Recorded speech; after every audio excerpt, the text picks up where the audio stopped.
Агата Кристи. Партнеры по преступлению, глава 3. Дело о розовой жемчужине. «Что ты, ради всего святого, делаешь?» — спросила Таппинс, войдя в святая святых Международного детективного агентства, чей девиз гласил «Блестящие детективы Бланта». На полу, среди целого моря книг, ничком лежал ее супруг и повелитель. Томми с трудом поднялся на ноги. «Я пытался расставить эти книги на верхней полке шкафа», — проворчал он. И эта проклятая табуретка подо мной подломилась. «И что это за книги?» — спросила Таппинс, поднимая один из томов. «Собака Баскервилей». Я бы не прочь перечитать ее на досуге. «Понимаешь, в чем идея?» Отряхиваясь с особым старанием, произнес Томми. «Полчаса с великими мастерами и все в таком духе. Понимаешь, Таппинс, я не могу отделаться от ощущения, что мы в этом деле в большей или меньшей степени любители. В каком-то смысле мы, конечно, не можем ими не быть, но нам явно не повредит усвоить, так сказать, профессиональную технику. Все эти книги — детективные истории, написанные признанными мэтрами жанра. Я намереваюсь опробовать разные стили и сравнить результаты». «Да», — протянула Таппинс. «Мне вот всегда было интересно, как эти детективы справились бы в реальной жизни». Она взяла другой том. «Тебе, например, будет непросто изображать доктора Торндейка. У тебя нет ни медицинского опыта, ни юридического, да и наука никогда не была твоей сильной стороной». «Возможно», — согласился Томми. «Но, как бы то ни было, я купила отличный фотоаппарат. Я буду фотографировать отпечатки следов, увеличивать негативы и заниматься тому подобными вещами. А теперь, Мон Ами, задействуй свои маленькие серые клеточки. О чем тебе говорит вот это?» Он указал на нижнюю полку шкафа. Там лежали довольно футуристический халат, восточная туфля и скрипка. «Элементарно, мой дорогой Уотсон», — ответила Таппинс. «Именно», — воскликнул Томми. «В стиле Шерлока Холмса». Он взял скрипку и лениво провел смычком по струнам, отчего Таппинс издала стон исступленной муки. В этот самый момент на рабочем столе раздался зуммер, сигнал о том, что в приемную прибыл клиент, и Альберт, наш мальчик на посылках, уже ведет с ним предварительные переговоры. Томми поспешно вернул скрипку в шкаф и ногой задвинул книги за рабочий стол. «Хотя особой спешки нет», — заметил он. «Альберт сейчас выкладывает им всю эту историю о том, что я якобы занят важным разговором по телефону с Скотленд-Ярдом. Иди к себе в кабинет и попечатай на машинке, Таппинс. Это создаст впечатление кипучей работы. Хотя нет, постой, лучше ты будешь записывать мои указания стенографией. Давай сначала взглянем на посетителя, прежде чем Альберт впустит жертву». Они подошли к глазку, который был весьма артистично замаскирован так, чтобы из него открывался отличный обзор на внешнюю приемную. Клиентом оказалась девушка примерно того же возраста, что и Таппинс, высокая, темноволосая, с довольно изможденным лицом и высокомерным взглядом. «Одета дешево, но броско», — подметила Таппинс. «Зови ее Томми». Уже через минуту девушка обменивалась рукопожатием знаменитым мистером Блантом, пока Таппинс сидела рядом с скромно опущенными глазами, держа напоготове блокнот и карандаш. «Мой конфиденциальный секретарь, мисс Робинсон», — сказал мистер Блант с величественным жестом. «Вы можете говорить при ней абсолютно свободно». Затем он откинулся на спинку кресла, полуприкрыл глаза и произнес немного уставшим тоном: «Должно быть, поездка в автобусе в это время суток крайне утомительна из-за давки? «Я приехала на такси», — ответила девушка. «А как?» Вырвалось у огорченного Томми. Его взгляд с укором уставился на синий автобусный билет, торчащий из ее перчатки. Девушка проследила за его взглядом, улыбнулась и вытащила билет. «Вы про это?» Я подняла его на тротуаре. Наш маленький сосед их коллекционирует. Таппинс покашляла, а Томми одарил ее зловещим взглядом. «Нам пора перейти к делу», — бодро произнес он. «Вы нуждаетесь в наших услугах, мисс». «Кингстон Брюс — моя фамилия», — сказала девушка. «Мы живем в Уимблдоне. Вчера вечером дама, которая гостит у нас, потеряла ценную розовую жемчужину. Мистер Сент-Винсент тоже обедал с нами, и во время обеда он случайно упомянул вашу фирму. Моя мама отправила меня к вам этим утром, чтобы узнать, не согласитесь ли вы расследовать это дело для нас». Девушка говорила угрюмо, почти неприязненно. Было ясно как день, что они с матерью не пришли к согласию по этому поводу. Она находилась здесь с явным неохотой. «Понимаю», — сказал Томми, немного озадаченный. «Вы не стали вызывать полицию?» «Нет», — ответила мисс Кингстон Брюс. «Не стали.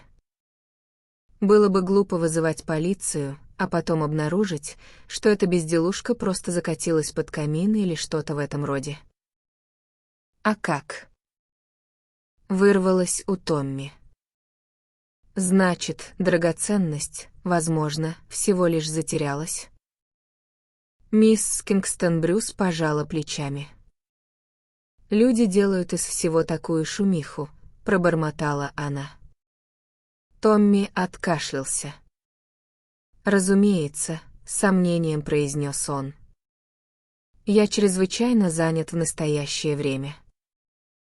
«Я все прекрасно понимаю», — сказала девушка, поднимаясь с места. В ее глазах мелькнул быстрый огонек удовлетворения, который Таппинс уж точно не упустила из виду. «Тем не менее», — продолжил Томми, — «думаю, я смогу выкроить время и съездить в Уимблдон. Будьте добры, дайте мне ваш адрес». Лавры, Эджворт-Роуд. «Запишите, пожалуйста, мисс Робинсон». Мисс Кингстон Брюс помешкала, а затем довольно нелюбезно проговорила. «В таком случае ждем вас. Всего доброго». «Странная девица», — заметил Томми. Я так и не смог до конца ее понять. Интересно, а не украла ли она эту вещь сама? Задумчиво размышляла Таппинс. «Ладно, Томми, давай уберем эти книги, сядем в машину и поедем туда. Кстати, кем ты собираешься быть на этот раз, все еще Шерлоком Холмсом?» «Думаю, для этого мне нужна практика», — сказал Томми. «С этим автобусным билетом я довольно сильно сплоховал, не так ли?» «Еще как», — согласилась Таппинс. «На твоем месте я бы не пыталась слишком уж хитрить с этой девушкой, она остра как иголка. И к тому же она несчастна, бедняжка». «Полагаю, ты уже знаешь о ней абсолютно все», — с сарказмом сказал Томми, просто взглянув на форму ее носа. «Я скажу тебе свое представление о том, что мы увидим в Лаврах», — ничуть не смутившись, ответила Таппинс. «Семейство снобов, из кожи вон лезущих, чтобы вращаться в высшем обществе. Отец, если он вообще есть, наверняка имеет какой-нибудь военный чин. Девушка вынуждена подчиняться их образу жизни и презирает себя за это». Томми напоследок взглянул на книги, аккуратно расставленные теперь на полке. «Думаю», — глубокомысленно изрек он, — «что сегодня я буду доктором Торндайком». «Я бы не сказала, что в этом деле есть хоть что-то судебно-медицинское», — заметила Таппинс. «Возможно», — согласился Томми. «Но мне просто до смерти хочется опробовать мой новый фотоаппарат. Говорят, у него самый чудесный объектив из всех, что существовали или могут существовать». «Знаю я подобные объективы», — отмахнулась Таппинс. «Пока ты отрегулируешь затвор, уменьшишь диафрагму, рассчитаешь выдержку и проследишь за уровнем, твой мозг закипит, и ты будешь мечтательно вспоминать простую камеру Брауни.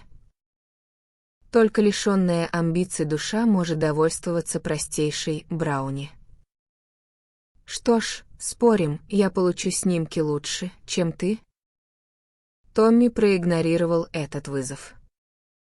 «Мне бы еще пригодился набор курильщика», — с сожалением сказал он. «Интересно, где такой можно купить?» «Всегда есть тот патентный штопор, который тетя Араминта подарила тебе на прошлое Рождество», — услужливо подсказывала Таппинс. «И то верно», — согласился Томми. «Диковинное орудие разрушения, как мне тогда показалось. И довольно забавный подарок от тетушки, которая является убежденной трезвенницей. А я, резюмировала Таппинс, буду Полтоном». Томми взглянул на нее с презрением. «Тоже мне, Полтон. Ты и близко не сумеешь сделать ничего из того, что умеет он». «Еще как сумею», — возмутилась Таппинс. «Я могу потирать руки от удовольствия, когда рада. Для начала этого вполне достаточно. Надеюсь, ты собираешься снимать гипсовые слепки отпечатков ног?» Томми предпочел промолчать. Забрав штопор, они отправились в гараж, вывели машину и взяли курс на Уимблдон. Лавры оказались большим домом. Он был изобильно украшен шипами и башенками, выглядел так, будто его совсем недавно покрасили, и был окружен аккуратными клумбами с ярко-алыми геранями. Высокий мужчина с коротко стриженными белыми усами и подчеркнуто военной выправкой отворил дверь еще до того, как Томми успел позвонить. «А я как раз вас выглядываю», — суетливо пояснил он. «Мистер Блант, не так ли? Я полковник Кингстон Брюс. Пройдете ко мне в кабинет?» Он провел их в небольшую комнату в глубине дома. «Молодой Сент-Винсент рассказывал мне совершенно чудесные вещи о вашей фирме. Да я и сам замечал вашу рекламу. Ваша услуга с гарантированным 24-часовым обслуживанием — просто великолепная идея. Это как раз то, что мне нужно». Мысленно предавая анафеме Таппинс за ее легкомысленную выдумку с этой блестящей деталью, Томми ответил: «Именно так, полковник. Все это происшествие крайне неприятно, сэр, крайне неприятно.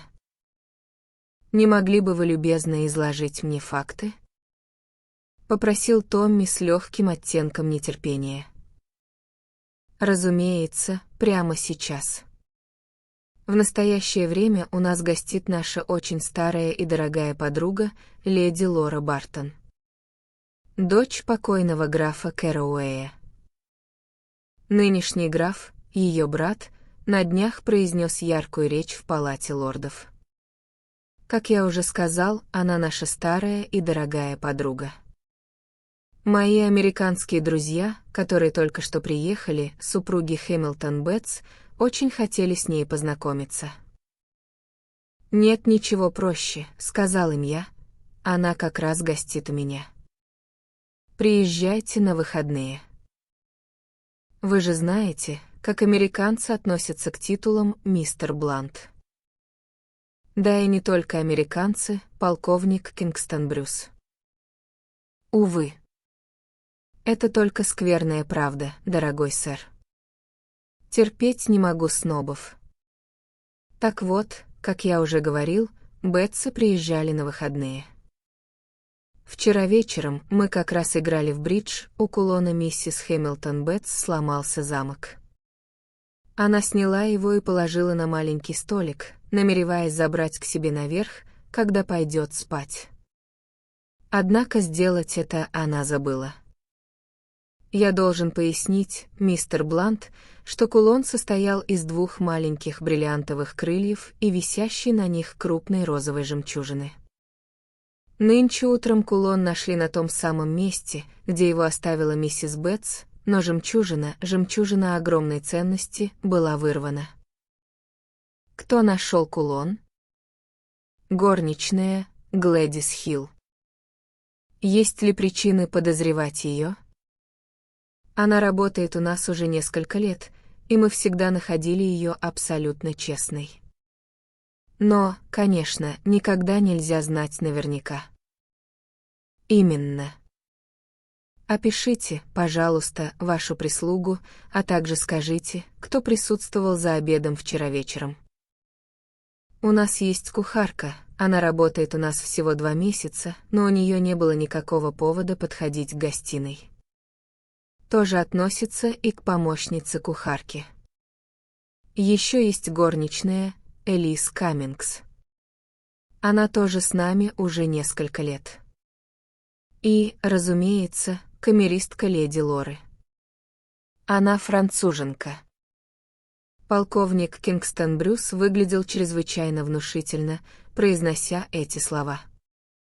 На Томми, абсолютно не впечатленного откровением о национальности камеристки, это не произвело эффекта, понятно. А кто был в компании за обедом? Мистер и миссис Бетс, мы сами, моя жена и дочь, и леди Лора. Молодой Сент-Винсент обедал с нами, а мистер Ренни заглянул ненадолго после обеда. Кто такой мистер Ренни? Крайне пакостный тип, заядлый социалист. Сроду симпатичный, конечно, и обладает определенной поверхностной убедительностью в спорах. Но это человек, скажу я вам прямо, которому я бы не доверил ни на грош. Опасный субъект. Иными словами, сухо заметил Томми, вы подозреваете именно мистера Ренни? Именно так, мистер Блант. Я уверен, что с теми взглядами, которых он придерживается, у него не может быть вообще никаких принципов. Что могло быть проще для него, чем тихонько вырвать жемчужину в тот момент, когда мы все были поглощены игрой? А поглощающих моментов у нас было предостаточно, помнится, сдача с удвоенным бескозырным контрактом, а также бурное объяснение, когда моя жена имела несчастье сделать фальшреваканс. «Совершенно верно», — сказал Томми. «Мне бы хотелось уточнить одну деталь, какова позиция миссис Бетс во всем этом?» Она хотела, чтобы я вызвал полицию, неохотно признался полковник Кингстон Брюс. То есть тогда, когда мы уже все обыскали на тот случай, если жемчужина просто выпала. Но вы ее отговорили? Я был категорически против огласки, и жена с дочерью меня поддержали. А потом жена вспомнила, как молодой Сент-Винсент за обедом вчера вечером рассказывал о вашей фирме и о спецуслуге с 24-часовым обслуживанием. «Да», — тяжело вздохнув про себя, произнес Томми. «Понимаете, в любом случае вреда не будет. Если мы вызовем полицию завтра, можно будет сделать вид, будто мы думали, что жемчужина просто потерялась, и искали ее. Кстати, сегодня утром никому не разрешалось покидать дом. За исключением вашей дочери, разумеется», — подала голос Таппинс, заговорив впервые за все время. «За исключением моей дочери», — согласился полковник. Она сразу же вызвалась поехать и изложить вам суть дела. Томми поднялся. «Мы сделаем все возможное, чтобы вы остались довольны, полковник», — сказал он. «Я бы хотела смотреть гостиную и столик, на который положили кулон. А также задать несколько вопросов миссис Бетс». После этого я опрошу прислугу, точнее, это сделает моя помощница, мисс Робинсон. Он чувствовал, как у него дух захватывает от одной мысли о страхе перед допросом слуг. Полковник Кингстон Брюс распахнул дверь и повел их через холл. Пока они шли, сквозь открытую дверь комнаты, к которой они приближались, до них четко донеслась фраза, произнесенная голосом девушки, приходившей к ним этим утром. «Ты прекрасно знаешь, мама», — говорила она, что она действительно унесла домой чайную ложку в своей муфте. Уже через минуту их знакомили с миссис Кингстон Брюс, печальной дамой с томными манерами. Мисс Кингстон Брюс обозначила их присутствие коротким кивком головы. Ее лицо казалось еще более угрюмым, чем прежде. Миссис Кингстон Брюс была весьма многословна. «Но я-то знаю, кого я подозреваю», — подытожила она. Этого ужасного молодого человека, социалиста. Он обожает русских и немцев и ненавидит англичан, но чего еще от него ожидать? Он ее и пальцем не трогал. Пылко возразила мисс Кингстон Брюс. Я наблюдала за ним все время. Я бы ни за что не упустила, если бы он это сделал. Она с вызовом посмотрела на них, гордо подняв подбородок. Томми разрядил обстановку, попросив устроить ему беседу с миссис Бетс.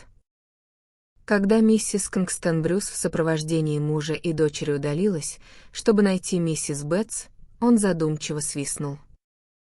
«Интересно», — тихо проговорил он, — «кто же это унес домой чайную ложку в своей муфте?» «Вот и я о том же думаю», — отозвалась Таппинс. В комнату ворвалась миссис Бетс, за которой следовал ее муж. Это была крупная женщина с решительным голосом. Мистер Хэмилтон Бетс выглядел подавленным и страдающим от несварения. «Я так понимаю, мистер Блант, вы частный детектив и из тех, кто делает дела с бешеной скоростью». «Бешеная скорость — это мое второе имя, миссис Бетс. Позвольте задать вам несколько вопросов». После этого события развивались стремительно. Томми показали поврежденный кулон, столик, на котором он лежал, а мистер Бетс даже вышел из своего молчаливого состояния, чтобы назвать стоимость украденной жемчужины в долларах США. И при всем этом Томми чувствовал досаду и уверенность в том, что дело ни капли не продвигается. «Полагаю, этого достаточно», — произнес он наконец. «Мисс Робинсон, не затруднит ли вас принести из холла наш специальный фотоаппарат?» Мисс Робинсон подчинилась. «Мое небольшое изобретение», — пояснил Томми. «Внешне, как видите, выглядит точь-в-точь, как обычная камера». Он испытал легкое удовлетворение, заметив, что на Бетсов это произвело впечатление. Он сфотографировал кулон, столик, на котором тот лежал, и сделал несколько общих снимков комнаты. Затем мисс Робинсон отправили допрашивать слуг, а Томми, видя страждущее ожидание на лицах полковника Кингстон Брюса и миссис Бетс, посчитал нужным произнести несколько авторитетных слов. «Положение дел сводится к следующему», — сказал он. «Жемчужина либо все еще находится в доме, либо ее в доме уже нет». «Именно так», — произнес полковник с большим уважением, чем, пожалуй, заслуживал характер этого замечания. «Если ее нет в доме, она может быть где угодно. Но если она в доме, она непременно где-то спрятана. И нужно провести обыск». Вмешался полковник Кингстон Брюс. «Совершенно верно. Я даю вам полную свободу действий, мистер Блант. Обыщите дом от чердака до подвала». «А, Чарльз?» Слезливо пробормотала мисс Кингстон Брюс. «Думаешь, это разумно? Слугам это не понравится». Я уверена, они уволятся. Их комнаты мы обыщем в последнюю очередь, успокаивающе произнес Томми. Вор наверняка спрятал драгоценность в самом неожиданном месте. Кажется, я читал о чем-то подобном, согласился полковник. Именно так, сказал Томми. Вы, вероятно, помните дело «Король против Бейли», которое создало прецедент. Да, проговорил полковник с озадаченным видом. Так вот, самое неожиданное место — это комнаты миссис Бетс, продолжил Томми. Надо же. А ведь это было бы ужасно мило.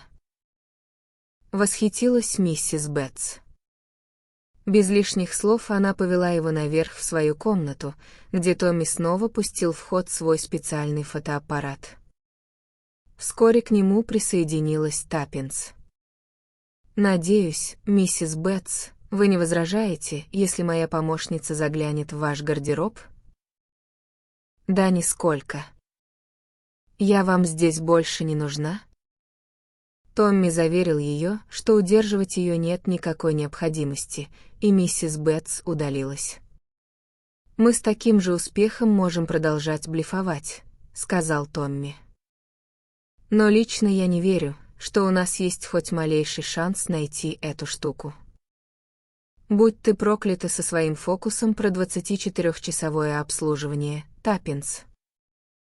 «Слушай», — зашептала Таппинс. «Со слугами все в порядке, я уверена, но мне удалось кое-что выудить из французской камеристки. Похоже, когда леди Лора гостила здесь год назад, она ходила на чай к каким-то знакомым Кингстон-Брюсов, и когда она вернулась домой, из ее муфты выпала чайная ложка.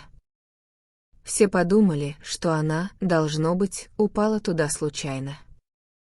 Но, заговорив о похожих кражах, я разузнала куда больше. Леди Лора постоянно где-то гостит.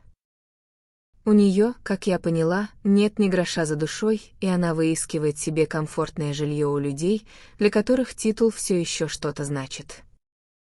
Это может быть совпадением, а может быть и чем-то большим. Целых 5 краж произошло за то время, пока она гостила в разных домах, иногда пропадали пустяковые вещи, а иногда и ценные драгоценности. «Ух ты!» Выдохнул Томми и издал протяжный свист. «А где комната этой старой птицы, ты знаешь?» «Прямо через коридор». «Тогда я думаю, я бы даже сказал, полагаю, что мы просто прошмыгнем туда и проведем разведку». Дверь комнаты напротив была приоткрыта. Это были просторные покои с белой эмалированной мебелью и ярко-розовыми шторами. Внутренняя дверь вела в ванную комнату. В дверях ванной показалась стройная темноволосая девушка, очень аккуратно одетая.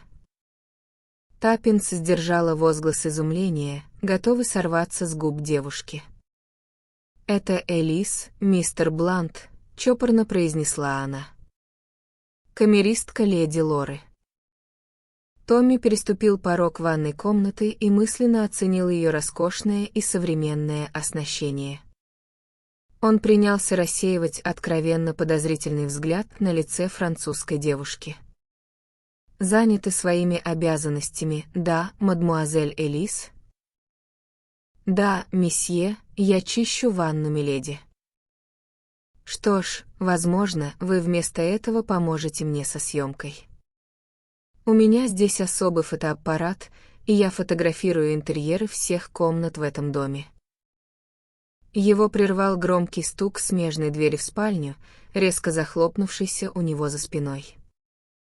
Элис вздрогнула от этого звука. «Что это было?» «Должно быть, ветром надуло», — сказала Таппинс. «Перейдем в другую комнату», — сказал Томми. Элис пошла открыть им дверь, но дверная ручка лишь бессмысленно задребезжала. «В чем дело?» — резко спросил Томми. «Ах, месье, но кто-то, должно быть, запер ее с той стороны». Она схватила полотенце и попробовала снова. На этот раз ручка повернулась достаточно легко, и дверь распахнулась. Вот ведь как любопытно. Должно быть, ее просто заклинило, проговорила Элис. В спальне никого не было. Томми принес свой аппарат. Таппинс и Элис работали под его началом, но его взгляд раз за разом возвращался к смежной двери. «Интересно», — пробормотал он сквозь зубы.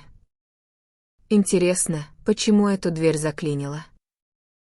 Он тщательно осмотрел ее, закрывая и открывая. Дверь прилегала идеально. «Еще один снимок», — с вздохом сказал он. «Не подвяжете ли вы эту розовую штору, мадмуазель Элис?» «Спасибо. Вот так и держите». Раздался знакомый щелчок. Он передал стеклянную пластину Элис, подержать, отдал треногу Таппинс и аккуратно отрегулировал и закрыл камеру. Найдя нехитрый предлог, чтобы избавиться от Элис, он, как только она вышла из комнаты, подхватил Таппинс за руку и заговорил вполголоса. «Послушай, у меня есть идея. Ты сможешь продержаться здесь? Обыщи все комнаты, это займет некоторое время. Попробуй добиться аудиенции у этой старой птицы, леди Лоры, но только не спугни ее. Скажи ей, что подозреваешь горничную. Но что бы ты ни делала, не давай ей покинуть дом. Я уезжаю на машине, но вернусь так быстро, как только смогу». «Хорошо», — ответила Таппинс. «Но не будь слишком самоуверен. Ты кое-что упустил из виду». «Что именно?» «Девушку. С этой девушкой происходит что-то странное. Слушай, я узнала время, когда она выехала из дома этим утром. У нее ушло 2 часа на то, чтобы добраться до нашего бюро. Это же абсолютная бессмыслица. Куда она ходила до того, как пришла к нам?» «В этом что-то есть», — признал ее муж. «Что ж, иди по любому следу, который тебе нравится, но главное, не давай леди Лоры уйти из дома». «А это еще что такое?» Его чуткое ухо уловило слабый шорох снаружи, на лестничной площадке. Он быстро шагнул к двери, но в коридоре никого не было видно.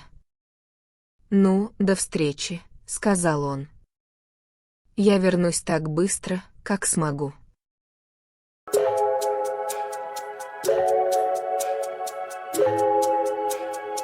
Агата Кристи. Партнеры по преступлению. Глава 4. Дело о розовой жемчужине. Продолжение.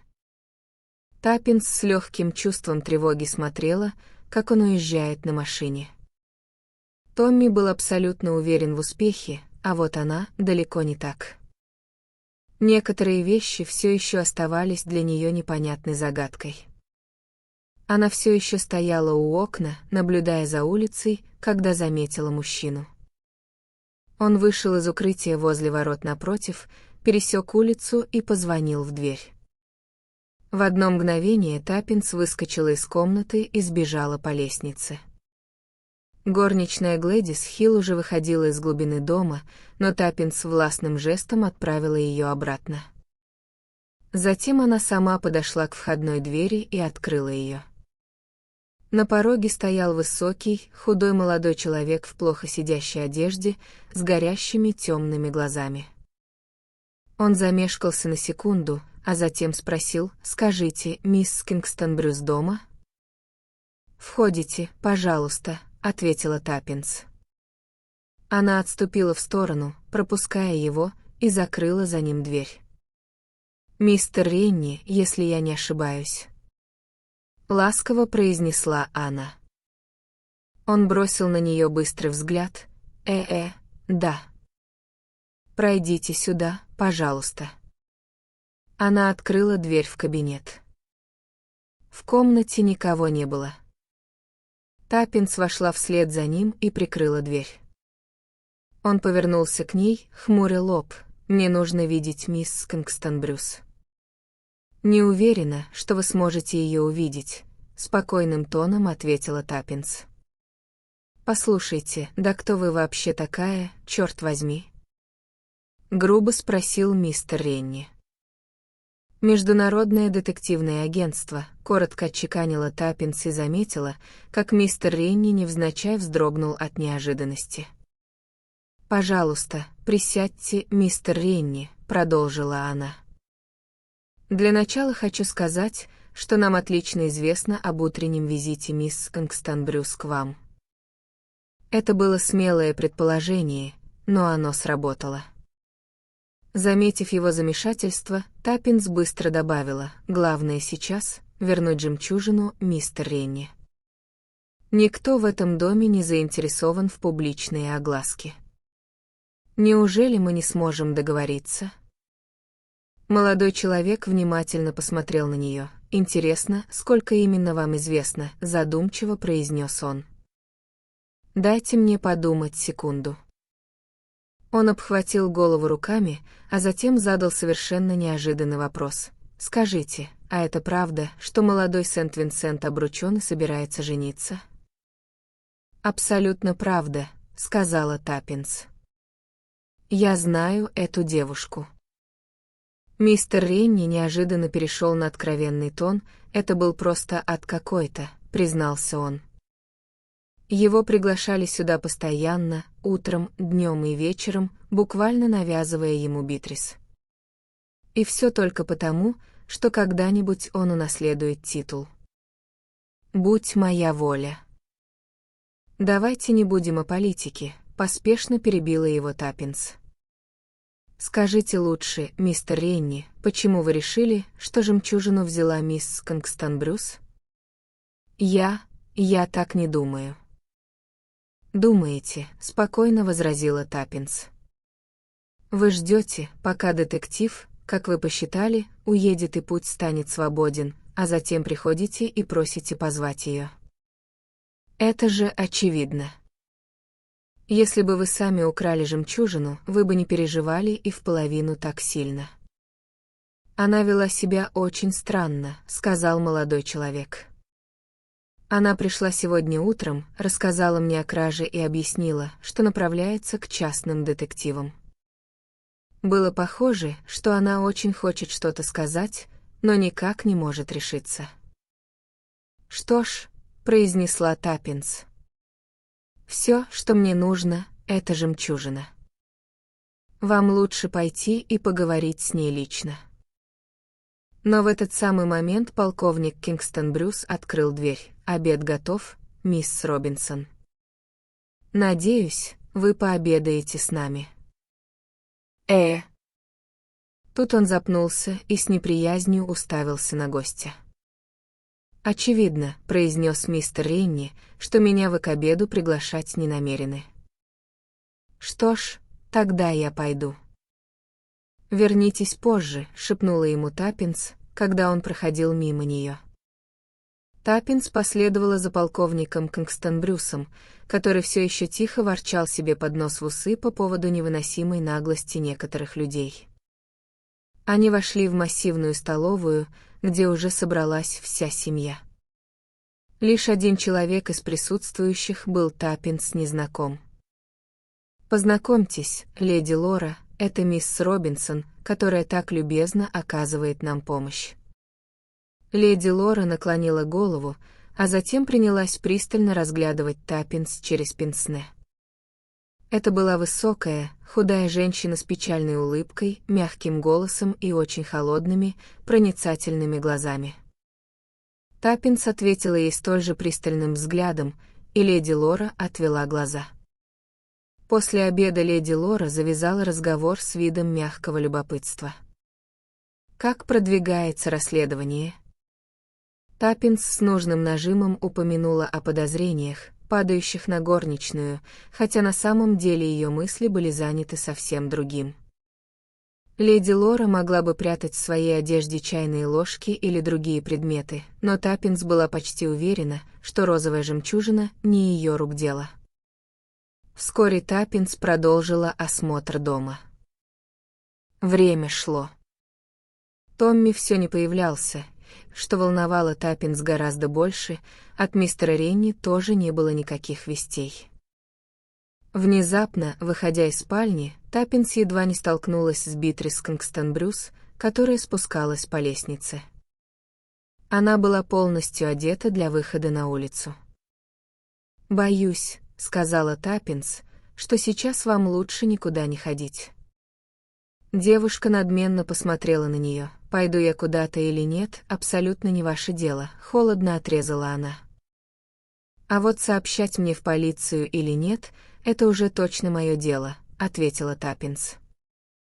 За одну секунду лицо девушки стало мертвенно-бледным. «Вы не должны. Вы не должны этого делать. Я останусь. Но только не делайте этого». Умоляюще вцепилась она в Таппинс. «Дорогая мисс Кингстон-Брюс», — с улыбкой произнесла Таппинс. «Это дело было для меня абсолютно прозрачным с самого начала. Но ее прервали». В полустычке с девушкой Таппинс не услышала звонка в входную дверь. И теперь, к ее величайшему изумлению, наверх по лестнице взбегал Томми, а внизу в холле она успела заметить крупного, коренастого мужчину, который как раз снимал шляпу-телок. «Детектив-инспектор Мариот из Скотленд-Ярда», с ухмылкой представился он. С вскриком Битрис Кингстон-Брюс вырвалась из рук Таппинс и бросилась вниз по лестнице, ровно в тот момент, когда входная дверь снова открылась, впуская мистера Ренни. «Ну вот, ты все испортил», — с горячью сказала Таппинс. «Что?» — переспросил Томми, поспешно вбегая в комнату леди Лоры. Оттуда он прошел в ванную и вернулся оттуда с большим куском мыла в руках. Инспектор как раз поднимался по лестнице. «Она пошла совершенно спокойно», — сообщил он. «Она бывалая птица и прекрасно понимает, когда игра окончена». «А что насчет жемчужины?» «Мне почему-то кажется», — произнес Томми, протягивая ему мыло, «что вы найдете ее прямо здесь». Глаза инспектора озарились уважительным блеском. Старый трюк, но какой надежный. Разрезать кусок мыла пополам, выдолбить углубление для драгоценности, снова сложить хилвес и как следует загладить шов горячей водой. Очень тонкая работа с вашей стороны, сэр. Томми с изяществом принял комплимент. Он и Таппинс спустились вниз. Полковник Кингстон-Брюс бросился к нему и горячо пожал ему руку. «Дорога мой, сэр, я просто не знаю, как вас благодарить. Леди Лора тоже жаждет выразить вам свою признательность». «Я рад, что мы смогли вам помочь», — сказал Томми. «Но, боюсь, я не могу задержаться. У меня чрезвычайно важная встреча с членом кабинета министров». Он поспешно выбежал к машине и прыгнул в салон. Таппинс запрыгнула на сиденье рядом с ним. «Но Томми!» — воскликнула она. «Разве они в итоге арестовали не леди Лору?» — отозвался Томми. «Разве я тебе не сказал?» «Они арестовали не леди Лору. Они арестовали Элис». «Понимаешь», — продолжил он, пока Таппинс сидела, потеряв дар речи от изумления, «я сам не раз пытался открыть дверь, когда мои руки были в мыле. Это просто невозможно сделать, ладони соскальзывают». Вот я и задумался, что же такого Элис сделала с мылом, что ее руки оказались настолько намыленными. Помнишь, она схватила полотенце, поэтому на ручке двери потом не осталось никаких следов мыла. И мне пришло в голову, если ты профессиональная воровка, то совсем неплохой план, наняться горничной к даме, которую подозревают в клептомании и которая часто гостит в самых разных домах. Поэтому мне удалось сделать фотографию не только комнаты, но и ее самой, а также заставить ее взяться за стеклянную пластину. После чего я на всех парах помчался в старый добрый Скотленд-Ярд. Молниеносное проявление негатива, успешное опознание отпечатков пальцев и самой фотографии. Элис оказалась их давней знакомой, которую они давно разыскивали. Полезная все-таки штука — Скотленд-Ярд. «И только подумать», — произнесла Таппинс, который наконец вернулся дар речи, что эти двое молодых идиотов просто подозревали друг друга, как это глупо обычно бывает в книжках. «Но почему ты не сказал мне, что замышляешь, когда уезжал?» Во-первых, я заподозрил, что Элис подслушивает на лестничной площадке, а во-вторых... Что во-вторых? «Мой проницательный друг забывает», — заявил Томми. Доктор Торндейк никогда ничего не раскрывает до самого последнего момента. К тому же, Таппинс, в прошлый раз ты со своей подружкой Джанет Смит отлично обвели меня вокруг пальца. Так что теперь мы квиты.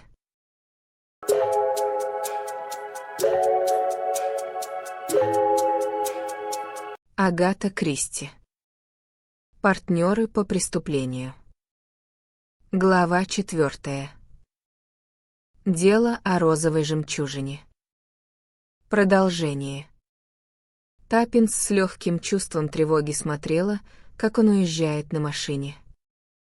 Томми был абсолютно уверен в успехе, а вот она далеко не так. Некоторые вещи все еще оставались для нее непонятной загадкой. Она все еще стояла у окна, наблюдая за улицей, когда заметила мужчину. Он вышел из укрытия возле ворот напротив, пересек улицу и позвонил в дверь. В одно мгновение Таппинс выскочила из комнаты и сбежала по лестнице. Горничная Глэдис Хилл уже выходила из глубины дома, но Таппинс властным жестом отправила ее обратно. Затем она сама подошла к входной двери и открыла ее. На пороге стоял высокий, худой молодой человек в плохо сидящей одежде, с горящими темными глазами. Он замешкался на секунду, а затем спросил: «Скажите, мисс Кингстон-Брюс дома?» «Входите, пожалуйста», — ответила Таппинс. Она отступила в сторону, пропуская его, и закрыла за ним дверь. «Мистер Ренни, если я не ошибаюсь», — ласково произнесла она. Он бросил на нее быстрый взгляд. Да. Пройдите сюда, пожалуйста». Она открыла дверь в кабинет. В комнате никого не было. Таппинс вошла вслед за ним и прикрыла дверь. Он повернулся к ней, хмуря лоб. «Мне нужно видеть мисс Кингстон-Брюс». «Не уверена, что вы сможете ее увидеть», — спокойным тоном ответила Таппинс. «Послушайте, да кто вы вообще такая, черт возьми?» — грубо спросил мистер Ренни. «Международное детективное агентство», — коротко отчеканила Таппинс и заметила, как мистер Ренни невзначай вздрогнул от неожиданности. «Пожалуйста, присядьте, мистер Ренни», — продолжила она. «Для начала хочу сказать, что нам отлично известно об утреннем визите мисс Кингстон-Брюс к вам». Это было смелое предположение, но оно сработало. Заметив его замешательство, Таппинс быстро добавила: «Главное сейчас — вернуть жемчужину, мистер Ренни.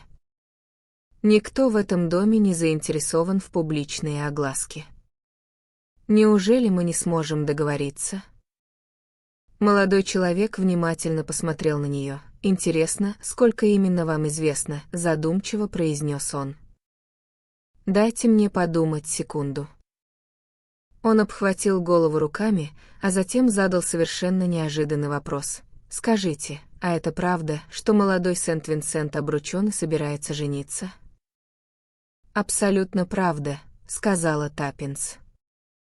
Я знаю эту девушку. Мистер Ренни неожиданно перешел на откровенный тон, это был просто ад какой-то, признался он. Его приглашали сюда постоянно, утром, днем и вечером, буквально навязывая ему Битрис. И все только потому, что когда-нибудь он унаследует титул. Будь моя воля. Давайте не будем о политике, поспешно перебила его Таппинс. Скажите лучше, мистер Ренни, почему вы решили, что жемчужину взяла мисс Кингстон-Брюс? Я так не думаю. «Думаете», — спокойно возразила Таппинс. «Вы ждете, пока детектив, как вы посчитали, уедет и путь станет свободен, а затем приходите и просите позвать ее. Это же очевидно. Если бы вы сами украли жемчужину, вы бы не переживали и в половину так сильно». «Она вела себя очень странно», — сказал молодой человек. Она пришла сегодня утром, рассказала мне о краже и объяснила, что направляется к частным детективам. Было похоже, что она очень хочет что-то сказать, но никак не может решиться. «Что ж», — произнесла Таппинс. «Все, что мне нужно, это жемчужина. Вам лучше пойти и поговорить с ней лично». Но в этот самый момент полковник Кингстон-Брюс открыл дверь. «Обед готов, мисс Робинсон. Надеюсь, вы пообедаете с нами». Тут он запнулся и с неприязнью уставился на гостя. «Очевидно», — произнес мистер Ренни, «что меня вы к обеду приглашать не намерены». «Что ж, тогда я пойду». «Вернитесь позже», — шепнула ему Таппинс, когда он проходил мимо нее. Таппинс последовала за полковником Кингстон-Брюсом, который все еще тихо ворчал себе под нос в усы по поводу невыносимой наглости некоторых людей. Они вошли в массивную столовую, где уже собралась вся семья. Лишь один человек из присутствующих был Таппинс незнаком. «Познакомьтесь, леди Лора, это мисс Робинсон, которая так любезно оказывает нам помощь». Леди Лора наклонила голову, а затем принялась пристально разглядывать Таппинс через пенсне. Это была высокая, худая женщина с печальной улыбкой, мягким голосом и очень холодными, проницательными глазами. Таппинс ответила ей столь же пристальным взглядом, и леди Лора отвела глаза. После обеда леди Лора завязала разговор с видом мягкого любопытства. «Как продвигается расследование?» Таппинс с нужным нажимом упомянула о подозрениях, падающих на горничную, хотя на самом деле ее мысли были заняты совсем другим. Леди Лора могла бы прятать в своей одежде чайные ложки или другие предметы, но Таппинс была почти уверена, что розовая жемчужина не ее рук дело. Вскоре Таппинс продолжила осмотр дома. Время шло. Томми все не появлялся, что волновало Таппинс гораздо больше, от мистера Ренни тоже не было никаких вестей. Внезапно, выходя из спальни, Таппинс едва не столкнулась с Битрис Кингстон-Брюс, которая спускалась по лестнице. Она была полностью одета для выхода на улицу. «Боюсь», — сказала Таппинс, — «что сейчас вам лучше никуда не ходить». Девушка надменно посмотрела на нее. «Пойду я куда-то или нет, абсолютно не ваше дело», — холодно отрезала она.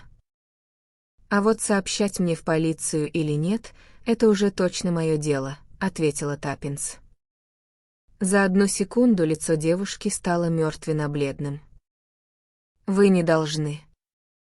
Вы не должны этого делать. Я останусь. Но только не делайте этого». Умоляюще вцепилась она в Таппинс. «Дорогая мисс Кингстон-Брюс», — с улыбкой произнесла Таппинс. «Это дело было для меня абсолютно прозрачным с самого начала. Но ее прервали». В полустычке с девушкой Таппинс не услышала звонка в входную дверь. И теперь, к ее величайшему изумлению, наверх по лестнице взбегал Томми, а внизу в холле она успела заметить крупного, коренастого мужчину, который как раз снимал шляпу-телок. Детектив-инспектор Мариат из Скотленд-Ярда, с ухмылкой представился он. С вскриком Битрис Кингстон-Брюс вырвалась из рук Таппинс и бросилась вниз по лестнице, ровно в тот момент, когда входная дверь снова открылась, впуская мистера Ренни. «Ну вот, ты все испортил», — с горячью сказала Таппинс. «Что?» — переспросил Томми, поспешно вбегая в комнату леди Лоры. Оттуда он прошел в ванную и вернулся оттуда с большим куском мыла в руках. Инспектор как раз поднимался по лестнице. «Она пошла совершенно спокойно», — сообщил он. «Она бывалая птица и прекрасно понимает, когда игра окончена». «А что насчет жемчужины?»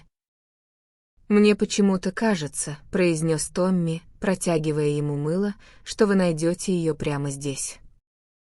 Глаза инспектора озарились уважительным блеском. Старый трюк, но какой надежный. Разрезать кусок мыла пополам, выдолбить углубление для драгоценности, снова сложить хилвес и как следует загладить шов горячей водой. Очень тонкая работа с вашей стороны, сэр. Томми с изяществом принял комплимент. Он и Таппинс спустились вниз. Полковник Кингстон-Брюс бросился к нему и горячо пожал ему руку. «Дорога мой, сэр, я просто не знаю, как вас благодарить. Леди Лора тоже жаждет выразить вам свою признательность». «Я рад, что мы смогли вам помочь», — сказал Томми. «Но, боюсь, я не могу задержаться. У меня чрезвычайно важная встреча с членом кабинета министров». Он поспешно выбежал к машине и прыгнул в салон. Таппинс запрыгнула на сиденье рядом с ним. «Но Томми!» — воскликнула она. «Разве они в итоге арестовали не леди Лору?» «А!» — отозвался Томми. «Разве я тебе не сказал?» «Они арестовали не леди Лору. Они арестовали Элис». «Понимаешь», — продолжил он, пока Таппинс сидела, потеряв дар речи от изумления, «я сам не раз пытался открыть дверь, когда мои руки были в мыле. Это просто невозможно сделать, ладони соскальзывают». Вот я и задумался, что же такого Элли сделала с мылом, что ее руки оказались настолько намыленными. Помнишь, она схватила полотенце, поэтому на ручке двери потом не осталось никаких следов мыла. И мне пришло в голову, если ты профессиональная воровка, то совсем неплохой план — наняться горничной к даме, которую подозревают в клептомании и которая часто гостит в самых разных домах. Поэтому мне удалось сделать фотографию не только комнаты, но и ее самой, а также заставить ее взяться за стеклянную пластину. После чего я на всех парах помчался в старый добрый Скотленд-Ярд. Молниеносное проявление негатива, успешное опознание отпечатков пальцев из самой фотографии. Элис оказалась их давней знакомой, которую они давно разыскивали. Полезная все-таки штука, Скотленд-Ярд.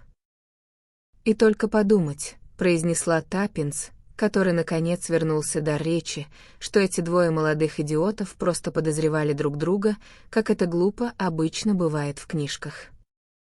«Но почему ты не сказал мне, что замышляешь, когда уезжал?» «Во-первых, я заподозрил, что Элис подслушивает на лестничной площадке, а во-вторых...» «Что во-вторых?» «Мой проницательный друг забывает», — заявил Томми. «Доктор Торндейк никогда ничего не раскрывает до самого последнего момента.